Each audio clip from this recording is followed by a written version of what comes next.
ஓபீரின் பொன்னணிந்து வலப்புறம் நிற்கின்றாள் பட்டத்து அரசி. இயேசுவில் பிரியமானவர்களே, பாத்திமா அன்னையினுடைய விழாவை மகிழ்ச்சியோடு கொடியேற்றி ஆரம்பித்திருக்கிறோம். அழகு நிறைந்த அந்த தாயை பார்ப்பதற்கு கண் கோடி வேண்டும். எல்லோருடைய கண்ணும் மாதாவை பார்த்துட்ருக்கிறது, புரியுது, தெரியுது. மாதாவுக்கு மட்டும்தான் கிரீடம் இருக்குமா? எங்கள் கழுத்தில் இருக்காதா? எங்கள் கையில் இருக்காதா? எங்கள் மூக்கில் இருக்காதா என்றெல்லாம் உங்களுடைய எண்ணங்களும் எங்களுக்கு புரிகிறது. ஆனால் நம்மையெல்லாம் ஆண்டு நடத்தக்கூடிய, நம்மையெல்லாம் தாய் உணர்வோடு பாதுகாத்து பராமரித்து கொண்டிருக்கக்கூடிய அந்த தாய்க்கு அழகு மேல் அழகு சேர்ப்பது அவருடைய பிள்ளைகளாகிய நம் ஒவ்வொருவருக்கும் பெருமை, கடமை, உரிமை என்ற அந்த நிலையோடு இந்த விழா அன்னைக்கு எடுக்கக்கூடிய ஒரு மணி மகுடமாக இருக்கிறது. ஆகவேதான் அன்னைக்கு மணி மகுடம் சூட்ட, அன்னைக்கு மணி மகுடம் எடுக்க இங்கு இருக்கக்கூடிய நாம் எல்லோருமே இணைந்து இந்த விழாவை இன்று கொடியேற்றத்தோடு ஆரம்பித்திருக்கிறோம், மகிழ்ச்சியோடு. அதிலும் குறிப்பாக இந்த நாளை சிறப்பு சேர்க்கக்கூடிய வாகன ஓட்டுநர்கள். இதற்கு காரணம் என்னவெனில், இந்த பகுதி, இந்த மைய பகுதி, இங்கு கடந்து செல்லக்கூடிய வாகனங்கள் ஒவ்வொருவரும் அன்னையை பார்த்து பயணம் செல்லுகின்ற பொழுது, அன்னையை பார்த்து பயணிக்கின்ற பொழுது அவர்களுடைய வாழ்வானது ஆபத்து நேராமல் இருக்கிறது என்பதற்கு ஒரு அடையாளமாக இந்த முதல் நாளிலேயே அவர்கள் அன்னையை கௌரவிக்கின்றார்கள். இந்த சூழலில் இந்த விழாவினுடைய முதல் நிலையாக நாம் கொடியேற்றினோம். இந்த கொடியேற்றத்தோடு நான் இன்றைய தலைப்பு ஆபிரகாமினுடைய பரிந்து பேசுதல். யாருக்காக பரிந்து பேசினார் ஆபிரகாம்? யாருக்காக? இன்னைக்கு அந்த தலைப்பு நோட்டீஸ் பார்த்துருந்தீங்கன்னா உங்களுக்கு தெரிந்திருக்கும். யாருக்காக? ஃபாதர் நோட்டீஸ் கொடுக்கலன்னு நினைக்கிறேன். நோட்டீஸ் கொடுத்திருந்தா இப்போ நேரம் உங்களுக்கு தெரிஞ்சிருக்கும். ஆபிரகாம் பரிந்து பேசுகிறார் தன்னுடைய உறவுக்காக. அப்படியெனில் உறவுகளுக்காக என ஒவ்வொரு நாளும் ஒவ்வொரு விதமான பரிந்து பேசுதல். ஆகவே நான் என்னை சுருக்கி கொள்ள வேண்டும். ஆகவே தான் ஆபிரகாம் தன்னுடைய உறவினர்களுக்காக, உறவுகளுக்காக எப்படி பரிந்து பேசினார் என்பதை இந்த நாளிலே நாம் சிந்திக்க இருக்கிறோம். அதற்கு முன்னால் இந்த கொடி ஏற்றக்கூடிய இந்த நிகழ்வு எதை நமக்கு சுட்டி காட்டுகின்றது? ஏன் கொடி ஏற்றினோம்? பொதுவாக இந்த விழா தொடங்குகின்ற பொழுது, புனிதருக்காக விழா எடுக்கும் பொழுது கொடி ஏற்றிதான் விழாவை ஆரம்பிக்கிறோம். இதற்கு காரணம் என்ன என்று பார்க்கின்ற பொழுது 3 உண்மைகளை நான் உங்களுக்கு சொல்லித்தர விரும்புகின்றேன். முதலாவதாக, இந்த கொடி ஏற்றுவதற்கு முன்னால் தந்தை அவர்கள் இங்கே வந்து சொன்னாங்க, கொடி ஏற்ற போகிறோம், எல்லாரும் கோயிலுக்குள்ளே உட்காருங்க. அப்படி சொன்னாரா? எல்லா இடம் வாங்க வாங்கன்னு சொல்லுவோம். அவர் என்ன சொன்னார்? போங்க போங்கன்னு சொன்னார். அப்போ நம்மளை என்ன செய்கிறாரு? ஒரு சில இடங்களில் ஃபாதர் என்ன சொல்லுவாருன்னா, எல்லாரும் கொடிமரத்துக்கு முன்னாடி போய் நில்லுங்க அப்படின்னு சொன்னால் சிலவங்க போகவே மாட்டாங்க. காரணம் என்ன தெரியுமா? இடம் கிடைக்காது. போயிட்டு வந்தால் இடம் கிடைக்காது. அதனால அந்த இடத்தை விட்டு கொடுக்க இயலாமல் அங்கே உட்கார்ந்துருப்பாங்க. ஆனால் இந்த கொடி ஏற்றுகின்ற பொழுது அந்த கொடி மரத்தை சுற்றி இருப்பதனுடைய அடையாளம் என்னவெனில், நாங்கள் அனைவரும் ஒரு தாய் பிள்ளைகள் என்ற ஒற்றுமை உணர்வை சுட்டி காட்டுகிறது. இந்த கொடி மரத்தின் கீழ் நாம் எல்லோருமே இணைந்து நிற்பது. எங்களுக்குள்ளே வேற்றுமை இல்லை, எங்களுக்குள்ளே பிரிவினை இல்லை, எங்களுக்குள்ளே பிளவுகள் இல்லை. இந்த கொடியில் ஏற்றக்கூடிய இந்த தாயினுடைய மகளாக மகனாக எல்லா பிளவுகளையும் மறந்து ஒற்றுமையோடு நிற்கிறோம் என்பதனுடைய அடையாளம்தான் இந்த கொடிமரத்தின் கீழ் நாம் அனைவரும் இணைந்து நிற்பது. இது ஒற்றுமையை சொல்லி காட்டும், உணர்த்தி காட்டும் ஒரு நிலைப்பாடு. இரண்டாவதாக பார்க்கின்ற பொழுது கொடியானது என்ன செய்யப்பட வேண்டும்? கொடி என்ன செய்யப்பட வேண்டும்? ஏற்றப்பட வேண்டும். கொடியானது எண்ணங்கள், என்னுடைய சிந்தனைகள் அனைத்தும் உயர்ந்தவையாய் மேற்நோக்கி இருக்கின்றவையாய் அமைய வேண்டும் என்பதனுடைய அடையாளம். ஆக நான் கொடி ஏற்றுகின்ற பொழுது என்னுடைய குடும்ப வாழ்வு உயருகிறது, என்னுடைய தொழில் ஆண்டவர் உயர்த்துகிறார் என்பதனுடைய அடையாளம் இந்த கொடி ஏற்றப்படுவதனுடைய இரண்டாவது நிலை. மூன்றாவதாக ஏற்றப்பட்ட இந்த கொடி என்ன செய்ய வேண்டும் என்றால் பறக்க வேண்டும். ஏற்றப்பட்ட கொடி பறக்க வேண்டும். பறப்பது இறைவனுடைய ஆசீரை வெளிப்படுத்துகின்றது. பொதுவாக இந்த கொடிமரமானது உயரமாக இருக்கும். ஏன் உயரமாக இருக்கிறது என்றால், இந்த கொடியானது உயர்ந்து சென்று பறக்கின்ற பொழுது அந்த பகுதியில் இருக்கக்கூடிய எல்லா வீடுகளும், அந்த பகுதியில் இருக்கக்கூடிய எல்லா கடைகளும், அந்த பகுதியில் இருக்கக்கூடிய எல்லா நிறுவனங்களும் இந்த கொடியைப் போல பறந்து ஆசீர்வதிக்கப்பட வேண்டும். இறைவனுடைய ஆசீர், அன்னை மரியாளினுடைய பரிந்துரை இந்த இடம் முழுவதும் பட்டொளி வீசி பறக்கிறது என்பதனுடைய அடையாளமாக இந்த கொடியானது ஏற்றப்படுகிறது. ஆக இந்த மூன்று நிலையோடு நம்முடைய வாழ்வின் இணைந்து இந்த கொடியை ஒரு தாய் மகனாக மகளாக ஏற்றிவிட்டு ஆலயத்திற்குள் வந்தோம். ஆலயத்துக்குள் வந்து அன்னையை அழகுபடுத்தினோம். அன்னைக்கு ஆபரணம் அணிவித்து அன்னையை நாம் பெருமைப்படுத்திவிட்டு இந்த நாள் சிந்தனைக்கு செல்கிறோம். அந்த சிந்தனையினுடைய நிலைப்பாடாக இருப்பது ஆபிரகாம். இந்த ஆபிரகாம் எப்படி பரிந்து பேசினார் என்று பார்க்கின்ற பொழுது ஒரு உண்மையை நாம் புரிந்து கொள்ள வேண்டும். இன்றைய அந்த நோட்டீஸில் கொடுக்கப்பட்டிருக்கக்கூடிய அந்த வாசகம் தொடக்க நூல் 13ஆம் அதிகாரம், அதை தான் இன்னைக்கு கொடுக்கப்பட்டிருக்கிறது. அதில் என்ன கொடுக்கப்பட்டது என்றால், ஆபிரகாமினுடைய பணியாளர்களுக்கும் லோத்தினுடைய பணியாளர்களுக்கும் இடையே சச்சரவு ஏற்படுகிறது, சண்டை வருகிறது. இப்படி சண்டை வந்த நேரத்தில் இந்த ஆபிரகாம் என்ன சொல்றார் அப்படின்னா, நம்மிடையே சண்டை வேண்டாம், ஏனெனில் நாம் உறவினர்கள். நம்மிடையே சண்டை வேண்டாம், ஏனெனில் நாம் உறவினர்கள். ஆபிரகாமுக்கு தெரிந்தது, ஒருவேளை இவர்களுடைய சண்டை, யாருடைய சண்டை? யாருடைய சண்டை? பணியாளர்களின் சண்டை. இந்த பணியாளர்களின் சண்டை எங்களுடைய வாழ்வை தொலைத்து விடுமோ என்ற ஒரு எண்ணம், ஒரு ஆதங்கம், ஒரு குழப்பம், ஒரு வேதனை ஆபிரகாமுக்கு வருகிறது. எப்படின்னா, இன்னைக்கு 2 பிள்ளைகள் வெளியில் சண்டை போடுவாங்க. சண்டை போட்டுட்டு இருக்கும்போது இந்த சண்டை கடைசியில் யாருடைய சண்டையாக மாறும் தெரியுமா? 2 பிள்ளைகள் வெளியில் போடுற சண்டை யாருடைய சண்டையாக மாறும்? பெற்றோரினுடைய சண்டையாக மாறும். ஒன்றும் தெரியாத பிள்ளைகள் வெறுமையாக சண்டையிடுவாங்க. ஏதாவது ஒரு சின்ன பிரச்சனை இருந்திருக்கலாம். ஆனால் இந்த பிரச்சனை வீடுகளுக்கு வருகின்ற பொழுது 2 வீட்டில் இருக்கக்கூடியவர்கள் என்ன செய்றாங்க? மோதி கொள்ளுகிறார்கள். ஒன்றும் இல்லாத ஒரு நிலையை பெரிதாக்கி குடும்பத்துக்குள்ளே குழப்பத்தை உருவாக்கி விடுகிறார்கள். இதை அறிந்த ஆபிரகாம் அப்படி ஒரு பிரச்சனை வந்துவிடக் கூடாது என்பதற்காக லோத்து பார்த்து சொல்லுவார், நாம் உறவினர்கள்.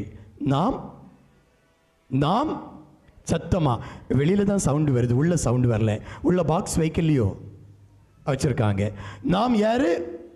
உறவினர்கள். அதனால தான் ஒரு பழமொழி உண்டு இல்ல, விருந்தும் மருந்தும் 3 நாள். ஏன் அப்படி? 3 நாளுக்கு மேலே விருந்தினர்கள் வீட்டில் இருந்தால் ஒவ்வொரு நாளும் ஒரு பிளேட்டு அங்கே தூக்கி எறிவாங்க. இல்லைன்னா அவங்கள பற்றி பிள்ளைகிட்ட பேசுவாங்க. பிள்ளைகிட்ட சண்டை பிடிக்கும் போதே நமக்கு தெரியும், சண்டை பிடிக்கிறது பிள்ளை இல்லை, வீட்டில் இருக்கக்கூடிய விருந்தினரை தான். மருந்து அதே போல் மருந்து 3 நாள் தான். அதுக்கு மேலே போச்சுன்னா உடம்புக்கு தொல்லை, ஒரு தொல்லை இருக்கிறது, ஒரு நோய், பெரிய நோய் இருக்கிறது என்பதனுடைய அடையாளம். அதனால தான் மருந்தும் விருந்தும் 3 நாள் என்று சொல்லுகிறார்கள். இன்னைக்கு பார்க்கும்போது ஒரு சில இடங்களில் மகளை திருமணம் செய்து கொடுத்துருப்பாங்க. ஆனால் போன இடத்துல மகள் இருக்க மாட்டாங்க. எங்கே இருப்பாங்க? மீண்டும் தாய் வீட்டில் தான். பாருங்க, எங்கே இருக்கணுமோ அங்கே இருந்தாதான் அது அதற்கு மதிப்பு, அழகு. இந்த கிரீடம் அன்னையினுடைய தலையில் இருக்கிறதுனால தான் அழகு. என் தலையில் இருந்தா யோசித்து பார்க்குறீங்க எப்படி இருக்கும்? யோசிக்காதீங்க அதிகமா. அப்ப இங்க அன்னையினுடைய தலையில இருந்தாதான் அதற்கு அழகு. அப்ப எது எது எங்கு இருக்கணுமோ அங்கு இருந்தாதான் அழகு. அப்படி எனில் இந்த ஆபிரகாம் சொன்னதனுடைய நிலை இதுதான். ஆகவே நாம் என்ன செய்வோம்? பிரிவோம். இதுதான் பின்னணி. இந்த பின்னணியில் என்ன நடக்கிறது என்றால், இந்த ஆண்டவர் ஆபிரகாமை பார்த்து சொல்லுகிறார், இந்த சோதோம் நகரானது அழிக்கப்பட இருக்கிறது, சோதோம் நகரை நான் அழிக்கப் போகிறேன் என்று சொன்னவுடன் ஆபிரகாம் ஓடோடி வருகிறார். என்ன காரணம் தெரியுமா? லோத்து எங்கே வசிக்கிறார்? சோதோம் நகரில் வசிக்கிறார். அவருடைய உறவினர் வசித்தது, அதாவது நீ தெற்கே போனால் நான் இங்க போவேன், நீ அங்க போன இங்க வருவேன்னு சொல்றாங்கல்ல. அப்ப இவர் சென்று சேர்ந்த இடம், அதாவது லோத்து போய் சேர்ந்த இடம் சோதோம் நகர். அப்ப இந்த சோதோம் நகர் அழிக்கப்படுகிறது என்ற அந்த செய்தியானது ஆபிரகாமுக்கு கொடுக்கப்பட்டவுடன் தன்னுடைய உறவினர் சோதோம் நகரில் அல்லவா இருக்கிறார் என்ற அந்த வேகத்தோடு ஓடி வந்து இப்பொழுது நடைபெறுகிறது, ஆரம்பிக்கிறது இறைவனுக்கும் அவருக்கும் இடையே உண்டான உரையாடல். இந்த பரிந்துரை உரையாடலை நாம் 5 விதமாக பிரிக்கலாம், 5 விதமான படிநிலைகளாக பிரிக்கலாம். எவ்வாறு? தன்னுடைய உறவுக்காக, தன்னுடைய உறவினருக்காக ஆபிரகாம் கடவுளிடம் பரிந்து பேசுகின்றார். முதலாவதாக என்ன சொல்லப்படுகிறது என்றால், ஆண்டவர் ஆபிரகாமை பார்த்து சொல்லுகிறார், நான் சோதோம் நகரை அழிக்கப் போகிறேன் என்ற செய்தியானது ஆபிரகாமுக்கு கொடுக்கப்படுகிறது. என்று அப்படி பார்க்கின்ற பொழுது அந்த அழிவானது முன்னறிவிக்கப்படுகிறது. அந்த நேரத்தில் ஆபிரகாம் என்ன செய்கிறார் என்றால், அதை ஒரு வாய்ப்பாக எடுத்துக்கொள்கிறார். இந்த அழிவு எனக்கு உணர்த்தப்பட்டது, எனக்கு கொடுக்கப்பட்டது.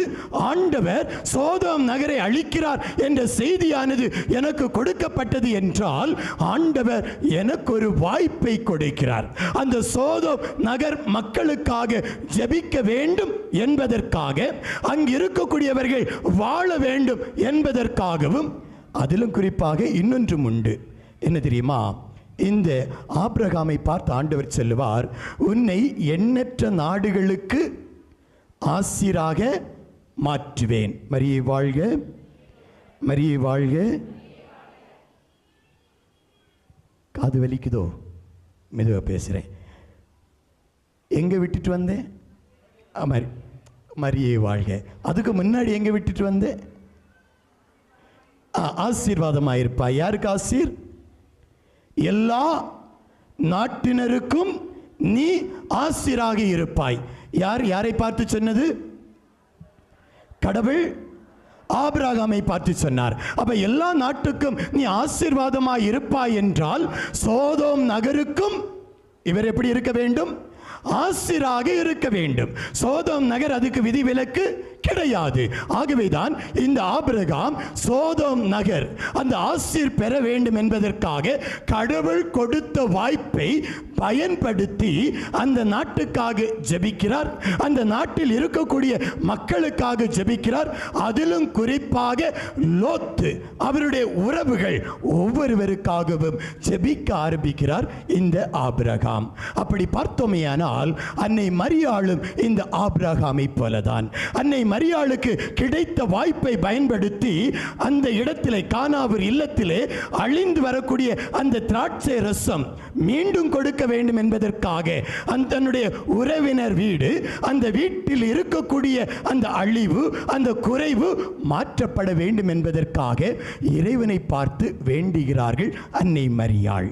இன்று நான் என்னுடைய உறவுகள், என்னுடைய அக்கா தங்கியாக இருக்கலாம், என்னுடைய மாமன் மாமியாராக இருக்கலாம், என்னுடைய உடன்பிறப்பு அந்த உறவுகள் யாராக இருந்தாலும் சரி, அவர்களுக்காக நான் பரிந்து பேசுகின்றேனா? என்னை போல அவர்களும் நன்றாக இருக்க வேண்டும், என்னை போல அவர்களும் உயர வேண்டும் என்ற எண்ணம் என்னிடம் இருக்கிறதா? இதுதான் ஆபிரகாம் இன்று நம்மை பார்த்து கேட்கக்கூடிய முதல் கேள்வி. நான் எவ்வாறு ஆசீரின் மகனாக மகளாக விளங்குகின்றேனோ அதே போல என்னுடைய உறவுகளும் அதே ஆசீர்வாதத்தின் அடையாளமாக இந்த உலகத்தில் வாழ வேண்டும், என்னை சுற்றி இருப்பவர்கள் மகிழ்ச்சியாக வாழ வேண்டும் என்று என்றாவது ஒரு நாள் நீங்கள் ஆண்டவரை பார்த்து ஜெபித்தது உண்டா? ஆண்டவரை பார்த்து கேட்டது உண்டா? என்னை போல நான் எப்படி இருக்கிறேனோ அதே போல அவர்கள் வாழ வேண்டும் என்ற அந்த நல்ல மனம் இன்று நம்மிடம் இருந்தது என்றால் நாமும் உண்மையாகவே ஆபிரகாமினுடைய மகனாக மகளாக இருப்போம். இரண்டாவதாக நாம் பார்க்கின்ற பொழுது ஒரு அழகான ஒரு நிலையானது இங்கே விவரிக்கப்படுகிறது. ஆண்டவர் இவரிடம் சொன்னவுடன் ஆபிரகாம் என்ன செய்கிறார்னா, ஆண்டவரை அணுகி வருகிறார். ஆண்டவரை அணுகி வந்தார், அதாவது நெருங்கி வந்தார் என்று விவிலியம் சொல்லுகிறது. இந்த வார்த்தையை நாம் சாதாரணமாக எடுத்துவிட முடியாது. ஏன்னா மோசேயை பார்த்து ஆண்டவர் சொல்லுவார், என் பக்கம் வராத, என் பக்கத்தில் நெருங்கி வராதே. எங்க சொன்னாரு? எங்க சொன்னாரு? இதுவரைக்கும் வருது, வெளியில வரல. முட்செடியில கடவுள் காட்சி கொடுத்த நேரத்தில் மோசேயை பார்த்து சொன்னார், நீ நெருங்கி வராதே. சீனாய் மலையிலே ஆண்டவர் கட்டளை கொடுக்கின்ற தருணத்தில் அவர் சொல்லுகிறார், ஆடுகளோ மாடுகளோ யாருமே அந்த மலையை நோக்கி என்ன செய்யக்கூடாது, வரக்கூடாது என்று சொன்னார். ஆனால் இங்கே ஆபிரகாம் என்ன செய்கிறார் என்றால், கடவுளை நெருங்கி செல்லுகிறார், கடவுளை அணுகி செல்லுகிறார். அப்படி பார்க்கின்ற பொழுது இது எதை குறிக்கிறது என்றால், அடுத்தவருக்காக, அந்த சோதோம் நகருக்காக ஜெபிக்க வேண்டும் என்று முன்னேற்பாடாக வரக்கூடிய ஆபிரகாமை ஆண்டவர் தடுக்கவில்லை. ஆண்டவர் தடுக்கவில்லை. வா என்று அழைக்க இவர் நெருங்கி சென்று முகமுகமாக பார்க்கிறார். எவ்வளவு அழகான ஒரு நிலையாக இருக்கும் என்று பாருங்க. கடவுளும் ஆபிரகாமும் நெருங்கி நின்று பேசக்கூடிய ஒரு நிலை. அப்படியெனில் அவர்கள் நெருங்கி வந்து பேசினார்கள். அணுகி வந்து ஆபிரகாம் சோதோம் நகருக்காக பரிந்து பேசுகிறார். சோதோம் நகர் மக்களுக்காக, தன்னுடைய உறவினருக்காக அவர் பரிந்து பேசுகிறார். அப்படி பார்த்தோமையானால் அன்னை மரியாளும் நெருங்கி வந்து அணுகி வந்து உதவி செய்தார்கள். எங்கே நெருங்கி வந்து உதவி செய்தார்கள்? கணவர் நான் முடிச்சிட்டேன். வேற ஏதாவது ஒன்று?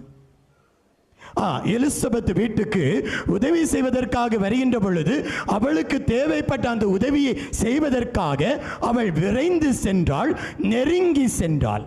இந்த நெருக்கம் கண்டிப்பாக உறவுகளுக்கும் நமக்கும் தேவை. உறவிலே இடைவெளி இருக்கக்கூடாது. இடைவெளி இருந்தால்தான் அங்கே பிரச்சனைகள் வரும். யோசித்து பாருங்க, நல்ல சமாரியன் ஓமையில் அடிபட்டு கிடந்த அந்த மனிதனை பார்த்த அந்த குருவும் லேவியரும் விலகி சென்றார்கள். ஆனால் அவனுடைய முனகலை, அடிபட்டு கிடந்த அந்த மனிதனுடைய முனகலை கேட்ட இந்த சமாரியன் என்ன செய்கிறார்? நெருங்கி சென்றார், அணுகி சென்றார். அவன் அருகில் அணுகி சென்று அவனை அரவணைத்து அவனுக்கு தேவையானதை செய்து கொடுத்தார் என்றால் இதாங்க உண்மையான ஒரு ஜெபம், இதுதான் உண்மையான ஒரு வழிபாடு. அப்படி பார்க்கின்ற பொழுது இன்று என்னுடைய உறவுகள் வேதனையில் துடிக்கின்ற பொழுது, என்னுடைய உறவுகள் வேதனையோடு துடித்து கொண்டிருக்கின்ற பொழுது அவர்களுடைய கதறலையும் அவர்களுடைய முனகலையும் கேட்டு நான் நெருங்கி செல்லுகிறேனா? இல்லை, என்ன பாடுபடுத்தினா இவனுக்கு இதுவும் வேணும், இதுக்கு அப்புறமும் வேணும், அப்படி சொல்லக்கூடிய மனநிலை என்னிடம் இருக்கிறதா? அல்லது அவர்களை தோடோடு அரவணைத்து நான் உனக்காக இருக்கிறேன், நான் உனக்காக ஜெபிக்கிறேன், நீ கவலைப்படாத என்று சொல்லக்கூடிய நல்ல உள்ளம், நல்ல மனம் நம்மிடம் இருக்கிறதா? யோசித்து பாருங்க. ஒருத்தர் ஆஸ்பத்திரியில் இருக்கிறார். டாக்டர் சொல்லிட்டாரு, கூடிப்போனால் ஒரு 5 நாள், கூடிப்போனால் ஒரு 5 நாள் அதுக்குள்ளே செத்து போயிடுவார்.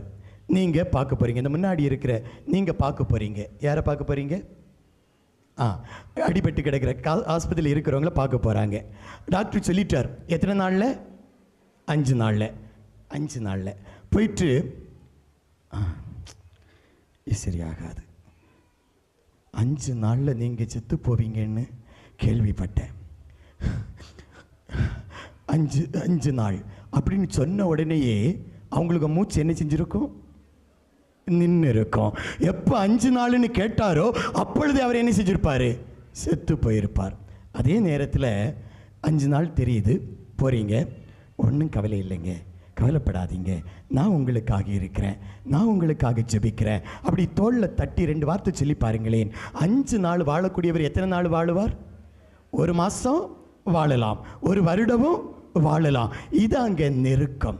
இந்த நெருக்கம்தான் இன்னைக்கு இல்லை. மனிதர்களிடையே இருக்கக்கூடிய நெருக்கம், அணுகுதல், நெருங்கி வரக்கூடிய நிலைப்பாடு இன்று குறைந்த காரணத்தினால தான் இன்று மக்கள் வேதனையோடு துடித்து கொண்டிருக்கிறார்கள். ஆக நாம் பிறருக்காக ஜெபிக்கின்ற பொழுது அணுகி வர வேண்டும், நெருங்கி வர வேண்டும், நெருக்கத்தில் அவர்களுடைய உணர்வுகளை புரிந்து கொள்ளக்கூடிய ஒரு மகனாக மகளாக இருக்க வேண்டும் என்ற 2வது சிந்தனையை இவர் ஆபிரகாம் நமக்கு தருகிறார். மரியே வாழ்க, வாழ்கன்னா மரியே, மரியேனா வாழ்க, மரியே. நீங்கள் வீட்டில் இருக்கிறீங்களா, இங்கே இருக்கிறேன்னா இப்படி தான் பார்ப்பேன். அப்போ 3வதாக முதல்ல என்ன சொன்னேன்?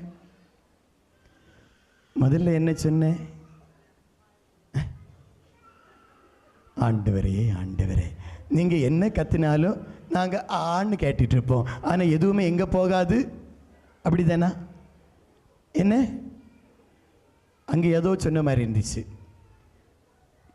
ஃபாதர், நான் நிப்பாட்டலான்னு நினைக்கிறேன்.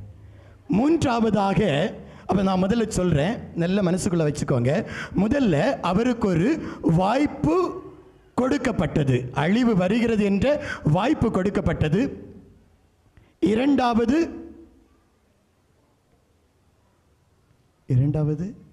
இப்பதானே சொன்னேன், அணுகி வந்தார்.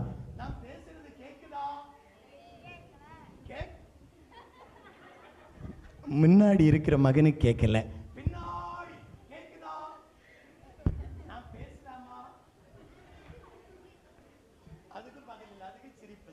பேசலாமா பேச வேண்டாமா? பேசலாம். பேசலான்னா நான் கடைசியில் கேட்கும்போது சொல்லணும். 3வதாக ஆண்டவரை நெருங்கி வந்த இந்த ஆபிரகாம், அணுகி வந்த இந்த ஆபிரகாம் இறைவனுடைய இறைத்தன்மையை உணர்ந்து பேச ஆரம்பித்தார். அப்படியெனில் அவர் பரிந்து பேசுகின்ற பொழுது இறைவனுடைய இறைத்தன்மையை உணர்ந்து பேச ஆரம்பிக்கிறார். இது எப்படி நம்ம பார்க்கலாம் அப்படின்னா, ஒரு தாலந்து பெற்றுக்கொண்ட அந்த மனிதன் தன்னுடைய தலைவரை பற்றி புகழ்ந்து பேசினார். எப்படி புகழ்ந்து பேசினார் தெரியுமா? நீர் விதைக்காத இடத்தில் அறுவடை செய்பவர். அப்ப எந்த அளவுக்கு கஞ்சன் அப்படின்னு பாருங்க. அப்ப அது சொல்றான், நீ விதைக்காத இடத்தில் அறுவடை செய்வர் என்றால் தலைவரை பற்றி அதிகமாக தெரிந்து வைத்திருந்தார் அந்த பணியாளர். அதே போல ஆபிரகாம் ஆண்டவருடைய இறைத்தன்மையை முழுமையாக தெரிந்து வைத்திருந்தார். ஆகவே தான் விவிலியம் சொல்லுகிறது, ஆண்டவரே நீர் நீதி உள்ளவர், நீர் நீதி உள்ளவர், நேர்மையானவர்களை தண்டிக்க மாட்டீர், நேர்மையானவர்களை தண்டிக்க மாட்டீர். ஆகவேதான் நம்பிக்கையோடு பரிந்து பேசுவதற்காக நான் வந்திருக்கிறேன். நம்பிக்கையோடு இந்த ஊருக்காக, சோதோம் நகருக்காக பேசுவதற்காக வந்திருக்கிறேன் என்று ஆண்டவருடைய இறைத்தன்மையை, ஆண்டவருடைய இரக்கத்தை, ஆண்டவருடைய நீதியை, ஆண்டவருடைய கருணையை உணர்ந்தவர் உரிமையோடு பேசுகிறார். அப்படியெனில் இவருடைய இந்த நிலைப்பாடு ஆண்டவருடைய தன்மையை அறிந்து அதற்கேற்றாற் போல, ஆண்டவரே நீதி வழங்குவீராக, ஆண்டவரே நேர்மையாளர்களை தண்டிக்காமல் இருப்பீராக என்று பரிந்து பேசுகிறார். அப்படி பார்க்கின்ற பொழுது நாமும் நம்முடைய உறவுகள், நம்மோடு இருப்பவர்கள் அழிந்து போகாமல் இருக்க, ஆண்டவரே நேர்மையோடு இருக்கக்கூடிய என்னுடைய பிள்ளைகள், ஆலயம் ஆலயம் என்று ஏறிக்கொண்டிருக்கக்கூடிய என்னுடைய பிள்ளைகள், நம்பிக்கையில் நிலைத்திருக்கக்கூடிய என்னுடைய பிள்ளைகள் இதோ வேதனையில் இருக்கிறார்களே, அந்த வேதனையில் இருக்கக்கூடிய அந்த பிள்ளைகளுக்காக ஆண்டவரே நான் பேசுகிறேன், நான் உம்மை பார்த்து வேண்டுகிறேன், அவர்களுக்கு நீர் பாதுகாப்பு கொடுங்க, அவர்களுக்கு நல்ல நல்ல ஒரு தந்தையாக இருந்து ஆசீர்வதிங்க என்று அவர் கேட்கிறார். இதுதாங்க பரிந்துரை ஜெபத்தினுடைய மூன்றாவது நிலைப்பாடு. நான்காவதாக இந்த ஆபிரகாம் என்ன சொன்னார் தெரியுமா? தூசியும் சாம்பலுமாகிய நான் உம்மோடு பேச துணிந்து விட்டேன். அப்போ ஆண்டவருக்கு முன்னாடி தன்னை அடிமையாக்கினார். ஆண்டவருக்கு முன்னாடி நான் ஒன்றும் இல்லை என்பதை வெளிப்படுத்தினார்.